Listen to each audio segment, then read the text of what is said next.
Morning students. आज हम विज्ञान के शाखा भौतिक विज्ञान का अध्ययन करने जा रहे हैं।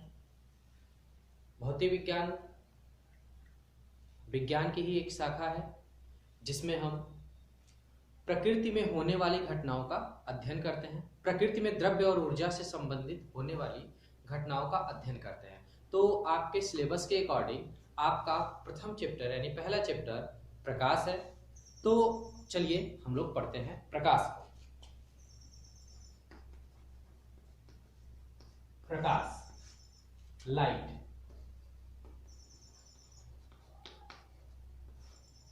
प्रकाश क्या है?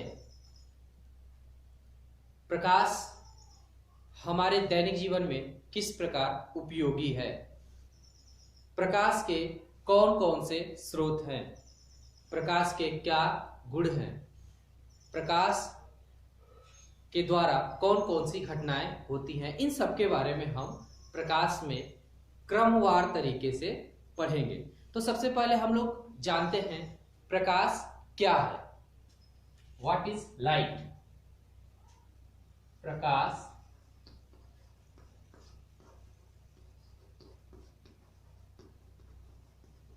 क्या है? तो प्रकाश है क्या? तो प्रकाश एक प्रकार की ऊर्जा है जो हमें वस्तुओं को दिखाई देने में सहायता प्रदान करती है। यानी कि प्रकाश की उपस्थिति में ही हम वस्तुओं को देख पाते हैं। जैसे यदि हम बात करें कि हम इस क्लासरूम में हैं और ये डस्टर हमारे हाथ में है, तो डस्टर को हम कैसे देख पा रहे हैं, इस चाक को हम कैसे देख पा रहे हैं? तो इस पर से होकर आने वाली प्रकाश हमारी आंखों पर पड़ रही है, जिसके कारण हम इस डस्टर को या इस चाक को देख पा रहे हैं। अब यहाँ पर बात आती है कि ये प्रकाश आता कहाँ से है, ये प्रकाश कहाँ से आता है? तो प्रकाश के स्रोत क्या क्या है? अब प्रकाश के स्रोत के बारे में जब हम पढ़ने जा रहे हैं, इसके बारे में जानने जा रहे हैं, तो थोड़ा सा हम लोग देखते हैं। मान लीजिए कि आप एक रूम में हैं, एक कमरे में हैं, यहां से आप अपने रूम में खड़े हैं, जहां पर कुछ सामान या कुछ वस्तुएं रखी हुई हैं। जैसे मान लीजिए कि ये टेबल है और इस टेबल पर या यहां पर आपके कमरे में एक बल्ब लगा हुआ है। तो आपको ये दोनों चीजें दिखाई दे रही है। आपको ये दोनों चीजें दिखाई दे रही हैं। तो कैसे दिखाई दे रही हैं? तो जाहिर सी बात है, अगर इस बल्ब को हम जलाएं तो इस बल्ब से प्रकाश चारों दिशाओं में यानी सभी दिशाओं में संचरित होगा। अब यहां से एक प्रकाश आपके आंखों तक पहुंचेगा, जिसके कारण ये बल्ब आपको दिखाई देगा। लेकिन जब ये बल्ब ऑन है, इससे प्रकाश उत्पन्न हो रहा है, तो बल्ब दिखाई दे रहा है, साथ ही साथ इस कमरे में स्थित और भी वस्तुएं आपको दिखाई दे रही हैं। जैसे कि ये मेज भी आपको दिखाई दे रहा है। तो ये कैसे दिखाई दे रहा है? तो इससे भी होकर प्रकाश आपके आंखों तक पहुंच रही है, जिसके कारण यह मेज आपको दिखाई दे रहा है। अब क्वेश्चन आता है, ये मेज कहां से प्रकाश उत्पन्न कर रहा है? मेज तो प्रकाश देगा नहीं। तो इसमें होता क्या है कि यहां से यानी कि बल्ब से कुछ प्रकाश इस मेज पर भी पड़ता है और यहां से मुड़कर, यहां से टकराकर आपके आंखों तक पहुंचता है, जिसके कारण आपको ये मेज भी दिखाई दे रहा है। अब इसके आधार पर हम देख रहे हैं कि यहां पर प्रकाश स्रोत में तो बड़ा भिन्नता है। क्या हम कह सकते हैं कि यह एक प्रकाश स्रोत है? हाँ, बिल्कुल कह सकते हैं। क्या हम मेज को कह सकते हैं कि एक प्रकाश स्रोत है? सोचिए, क्या हम कह सकते हैं? तो बिल्कुल कह सकते हैं कि मेज भी प्रकाश स्रोत का कार्य कर रहा है, लेकिन यहां पर दोनों में अंतर क्या हुआ, बल्ब में और मेज में अंतर क्या हुआ कि ये दोनों प्रकाश स्रोत में थोड़ा सा अंतर है। अंतर क्या है, तो उसको हम कहते हैं, एक को कहते हैं दीप्त प्रकाश यानी दीप्त स्रोत, दीप्त प्रकाश स्रोत, और एक को कहते हैं अदीप्त प्रकाश स्रोत। यानी कि प्रकाश स्रोत कितने प्रकार की हुई, तो दो प्रकार की हुई। जो पहला है वह है दीप्त प्रकाश स्रोत और दूसरा है अदीप्त प्रकाश स्रोत। अब ये दीप्त प्रकाश स्रोत और अदीप्त प्रकाश स्रोत क्या है, तो यहां पर आप देखिए, अगर आपको बताना होगा तो आसानी से बता सकते हैं कि दीप्त प्रकाश स्रोत क्या है। जिसके पास स्वयं का प्रकाश होता है उसको हम कहते हैं दीप्त प्रकाश स्रोत। जैसे सूर्य, तारे, विद्युत बल्ब, मोमबत्ती आदि, ये सभी क्या है, दीप्त प्रकाश स्रोत, यानी कि इनके पास प्रकाश उत्पन्न करने की क्षमता या गुण है, इसलिए हम इसको दीप्त प्रकाश स्रोत कहते हैं। और अदीप्त प्रकाश स्रोत किसे कहते हैं, तो ऐसे प्रकाश स्रोत, देखिए इसमें हम लोग ऐड कर रहे हैं प्रकाश स्रोत, अंतर क्या है बस कि एक है दीप्त प्रकाश स्रोत और एक है अदीप्त प्रकाश स्रोत। तो अदीप्त प्रकाश स्रोत किसे कहेंगे, तो ऐसे प्रकाश स्रोत जिनके पास खुद की प्रकाश नहीं होती है, वह दूसरे के प्रकाश से प्रकाशित होते हैं, उसको हम अदीप्त प्रकाश स्रोत कहते हैं। जैसे डस्टर, लकड़ी, चाक, चंद्रमा, ये सभी क्या है, अदीप्त प्रकाश स्रोत के उदाहरण हैं। अब यहां पर एक बात आती है चंद्रमा की। तो चंद्रमा क्या है, चंद्रमा के पास आप कहेंगे कि रात में तो चंद्र सूर्य होता नहीं है, तो चंद्रमा फिर भी हमको दिखाई देता है, उससे प्रकाश आता है।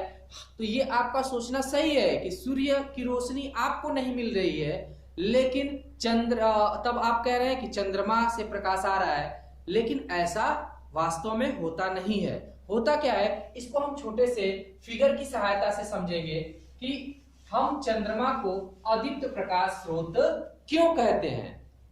तो जैसे मान लीजिए कि ये हमारा क्या है, पृथ्वी है, ठीक। पृथ्वी के चारों तरफ चक्कर जो लगाता है वो क्या है, चंद्रमा है।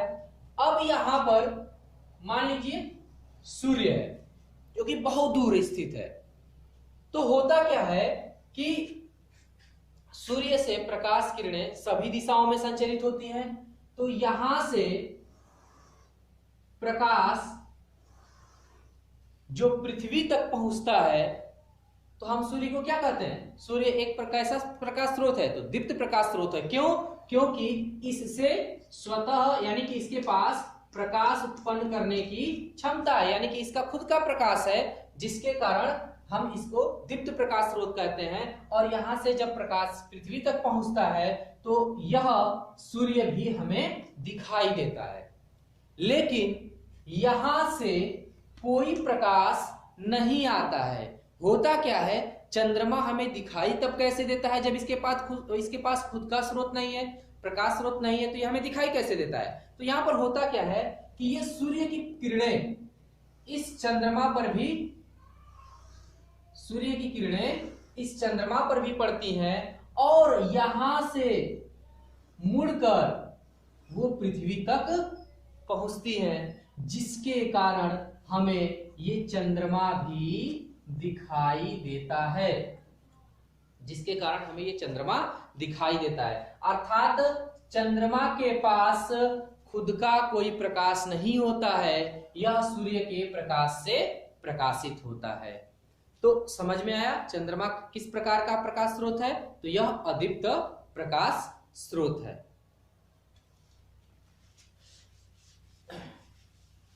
अब इसके बाद हम लोग देखेंगे कि प्रकाश के पास कौन कौन से गुण हैं। हमने देखा प्रकाश क्या है, प्रकाश स्रोत के बारे में हमने देखा, यानी कि प्रकाश कहां से आता है या इसके सोर्स क्या क्या हैं। अब हम लोग देखेंगे प्रकाश के गुण के बारे में, थोड़ा सा चर्चा करेंगे कि प्रकाश का गुण कैसा है, यानी कि प्रकाश कौन कौन सी क्वालिटी को अपने पास रखता है। इसको जानना बहुत ही जरूरी है। जो चीज, इसको जानने का मतलब यह है, इसके गुणों को जानने का मतलब यह है कि इसके बारे में जैसे जैसे हम इसमें आगे के चैप्टर पढ़ते जाएंगे हमें अध्ययन करने में आसानी होगा। यानी कि प्रकाश के बारे में हम जानेंगे तो इससे होने वाली घटनाओं को समझने में, पढ़ने में हमें आसानी होगी। तो इसमें सबसे पहले हम देखते हैं प्रकाश का गुण। इसमें हम देखते हैं पहला कि प्रकाश सीधी रेखा के रूप में गमन करती है। यानी प्रकाश सीधी रेखा के रूप में गमन करती है, यानी कि आप कह सकते हैं कि प्रकाश का गमन पथ एक सरल रेखा होता है। साधारणतः प्रकाश सीधी रेखा के रूप में चलती है। अब इसको आप कैसे सकते हैं, इसको कैसे आप, जैसे मान लीजिए कि हम आपको बता रहे हैं तो आपके मन में प्रश्न उठता होगा कि जब हम प्रकाश को देख ही नहीं सकते तो हम कैसे कह सकते हैं कि यह सीधा चल रहा है या फिर तिरछा चल रहा है। तो इसको जानने के लिए हम एक छोटा सा एग्जाम्पल लेंगे। जैसे मान लीजिए कि हम एक टॉर्च ले लें, टॉर्च को जलाएं हम। जब हम टॉर्च को जलाते हैं तो इससे प्रकाश किरणें निकलती हैं। अब टॉर्च के सामने एक हम पर्दा ले लेते हैं। तो जब हम टॉर्च को जलाते हैं तो पर्दे पर एक हमें प्रकाश पट्टी दिखाई देती है। यानी कि जहां तक इस टॉर्च का रोशनी पहुंचता है, टॉर्च की प्रकाश पहुंचती है, वहां तक हमें एक प्रकाश पट्टी दिखाई देती है। अब यदि हम इस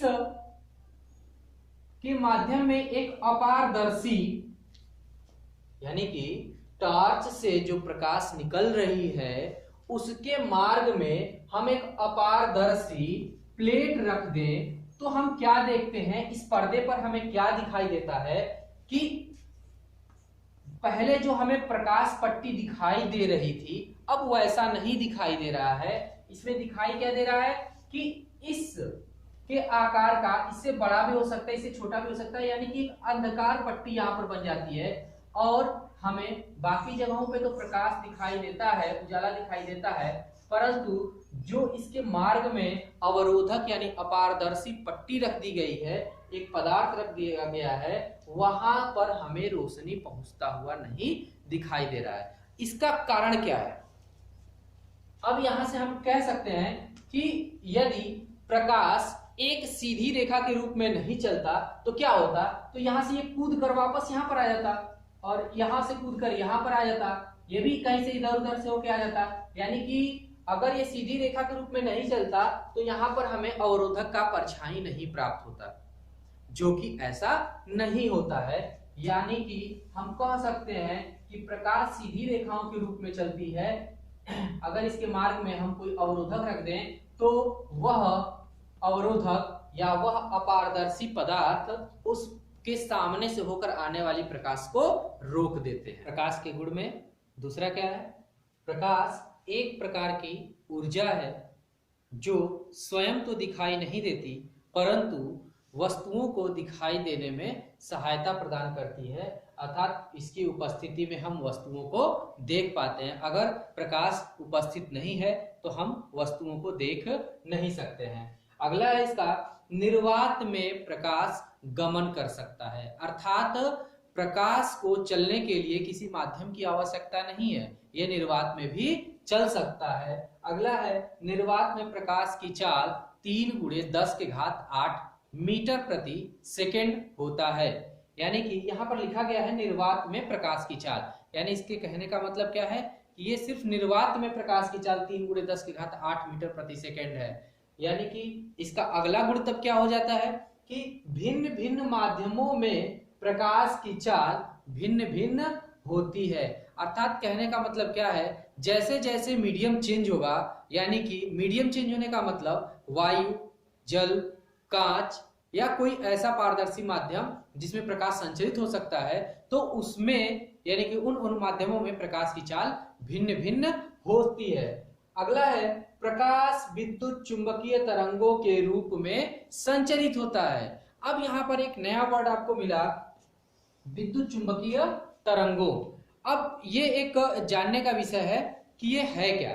तो आपके लिए हम एक प्रश्न छोड़ देते हैं कि विद्युत चुंबकीय तरंगें क्या होती हैं, ये आप खुद अध्ययन कीजिएगा और प्राप्त कीजिएगा, और जैसे ही जिसको जिसको पता चले वो आप अपना जवाब इस वीडियो में या कमेंट के माध्यम से आप दे सकते हैं। तो प्रकाश विद्युत चुंबकीय तरंगों के रूप में संचरित होता है। अगला है दृश्य प्रकाश का तरंगदैर्घ्य 8000 एंगस्ट्रॉम से 4000 एंगस्ट्रॉम से 8000 एंगस्ट्रॉम तक होता है। अर्थात दृश्य प्रकाश का मतलब क्या हुआ, जिस प्रकाश की उपस्थिति में हम वस्तुओं को देख पाते हैं, ये उसका तरंगदैर्घ्य क्या होना चाहिए, 4000 एंगस्ट्रॉम से 8000 एंगस्ट्रॉम। कहीं कहीं आपको लिखा मिलेगा 3800 एंगस्ट्रॉम से 7800 एंगस्ट्रॉम, यानी कि 3800 एंगस्ट्रॉम से 7800 एंगस्ट्रॉम। तो ये भी गलत नहीं है, आप कंफ्यूज ना होइएगा, ये दोनों डाटा सही है। तो यहाँ पर दृश्य प्रकाश का तरंगदैर्घ्य क्या होता है, 4000 एंगस्ट्रॉम से 8000 एंगस्ट्रॉम या 3800 एंगस्ट्रॉम से 7800 एंगस्ट्रॉम। यह डायरेक्ट बहुविकल्पी के रूप में प्रश्न बोर्ड परीक्षा में या फिर किसी अन्य प्रतियोगी परीक्षाओं में ऐसे ही पूछ लिया जाता है। अब प्रकाश में अगला टॉपिक क्या है, अगला पॉइंट है प्रकाश किरण। प्रकाश किरण किसे कहते हैं, तो जब प्रकाश किसी पारदर्शी माध्यम में गमन करता है तो प्रकाश के उस पथ को हम प्रकाश किरण कहते हैं, और प्रकाश किरणों के समूह को हम प्रकाश किरण पुंज कहते हैं। यानी प्रकाश किरण किसे कहते हैं, तो जब प्रकाश किसी पारदर्शी माध्यम में गमन करता है या चलता है तो प्रकाश के उस पथ को हम प्रकाश किरण कहते हैं, तथा प्रकाश किरणों के इस समूह को हम प्रकाश किरण पुंज कहते हैं। अब यहाँ पर प्रकाश किरण पुंज 3 प्रकार के होते हैं। मुख्यतः कितने प्रकार के होते हैं, 3 प्रकार के होते हैं। पहला है आपका अभिसारी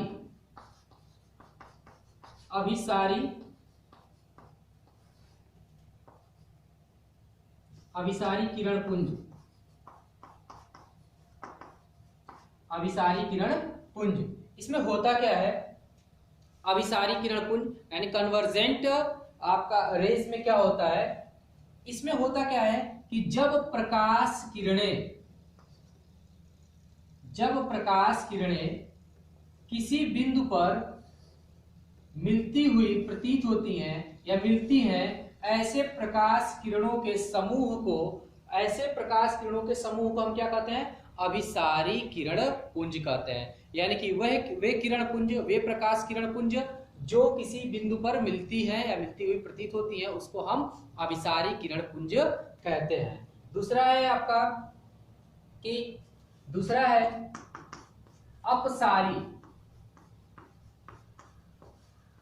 अपसारी किरण पुंज। अपसारी किरण पुंज क्या होता है, तो वे ऐसे किरण पुंज जो किसी बिंदु से आती हुई प्रतीत होती हैं या आती हैं, ऐसे किरण पुंज को हम क्या कहते हैं, अपसारी किरण पुंज कहते हैं। यानी कि उसमें होता क्या है कि ये जो प्रकाश किरणें हैं वह किसी बिंदु से आती हुई प्रतीत होती हैं, ऐसे किरणों को हम अपसारी किरण पुंज कहते हैं। अगला है आपका समांतर किरण पुंज। समांतर किरण पुंज जो कि सबसे इंपॉर्टेंट आपका किरण पुंज है, इसी से रिलेटेड यानी कि इस किरण पुंज का हम लोग मैक्सिमम यूज करते हैं प्रकाश खंड में। यानी कि प्रकाश के जितने भी अध्याय हैं उसमें हम समांतर किरण पुंजों का ज्यादा से ज्यादा प्रयोग करते हैं। तो ऐसे किरण पुंज या ऐसे प्रकाश किरणें जिनकी बीच की दूरी प्रत्येक स्थान पर समान होती है, ऐसे किरण पुंजों को हम समांतर किरण पुंज कहते हैं। और यही सबसे इंपॉर्टेंट आपका किरण पुंज है, यह प्रत्येक चैप्टर में इसका प्रयोग मिलेगा। तो प्रकाश के इस परिचय में, प्रकाश के इंट्रोडक्शन में जो हमारा अगला टॉपिक है वह है प्रकाशिक घटनाएं। अब इसके ही अंतर्गत यानी कि प्रकाशिक घटनाओं के अंतर्गत जो भी घटनाएं होती हैं उनके आधार पर हम अध्यायों को बनाते गए और पढ़ते गए। जैसे मान लीजिए इसमें हो गया प्रकाश का परावर्तन, प्रकाश का परावर्तन, फिर हो गया आपका प्रकाश का अपवर्तन। ये सभी क्या है? प्रकाश का परावर्तन, अपवर्तन। इसको हम लोग अध्याय के रूप में पढ़ेंगे, जो कि हमारा पहला अध्याय भी है। होता क्या इसमें कि प्रकाश जब किसी चमकीले या चमकदार सतह पर पड़ता है तो वहां से वह लौट जाता है, उसमें प्रकाश में फिर उसके बाद प्रकाश का अपवर्तन भी होता है। और भी बहुत सी घटनाएं हैं, जैसे इंद्रधनुष का दिखाई देना। क्या होता है? इंद्रधनुष का दिखाई देना, यह भी एक प्रकार की प्रकाशिक घटना ही है। तारों का टिमटिमाना, यह भी एक प्रकार का प्रकाशिक घटना ही है। फिर सुबह सूर्योदय और सूर्यास्त के समय सूर्य का या आसमान का लालिमा दिखाई देना, यह भी प्रकाश की एक घटना ही है। और भी बहुत सारी प्रकाश की घटनाएं होती हैं, जैसे प्रकाश में व्यतिकरण होता है, प्रकाश विवर्तन होता है, ध्रुवण होता है। ये सभी चीजें प्रकाशिक घटनाओं के अंतर्गत आती हैं। अब इसको हम लोग आपके सिलेबस के अकॉर्डिंग, सिलेबस के हिसाब से ही उत्तर प्रदेश माध्यमिक शिक्षा बोर्ड के सिलेबस के अकॉर्डिंग हम लोग इसको लेकर चलेंगे। जितने भी चैप्टर्स होंगे इसमें हम लोग आसानी से अध्ययन करेंगे, धीरे धीरे करके हम लोग अध्ययन करेंगे। तो अगला वीडियो हम लोग का जो बनेगा, अगला जो हमारा बनेगा वह प्रकाश का चैप्टर स्टार्ट होगा। ये तो सिर्फ एक इंट्रोडक्शन था प्रकाश का।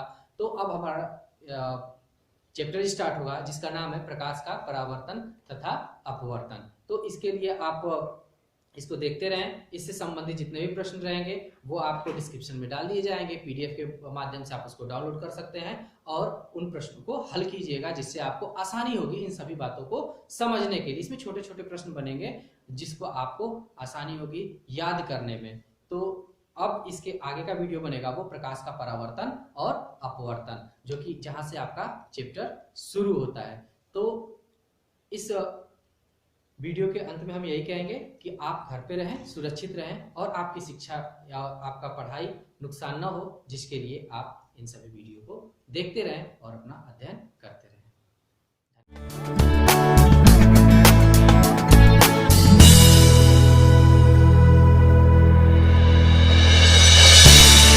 पालीदार या चिकनी सतह है, इस पर एक प्रकाश यानी प्रकाश की किरण क्या हो रही है? आ रही है, और इस चिकनी या पालीदार इस चिकनी और पालिशदार सतह से टकराती है। फिर टकराने के बाद क्या होता है? वह उसी माध्यम में पुनः वापस लौट जाती है। तो प्रकाश का किसी चिकने पालिशदार सतह से टकराकर पुनः उसी माध्यम में वापस लौट जाने की घटना को ही हम कहते हैं प्रकाश का परावर्तन। अब इसमें प्रकाश के परावर्तन में कौन कौन से शब्दों का प्रयोग किया जाता है, कौन कौन से शब्दावलियों का प्रयोग किया जाता है,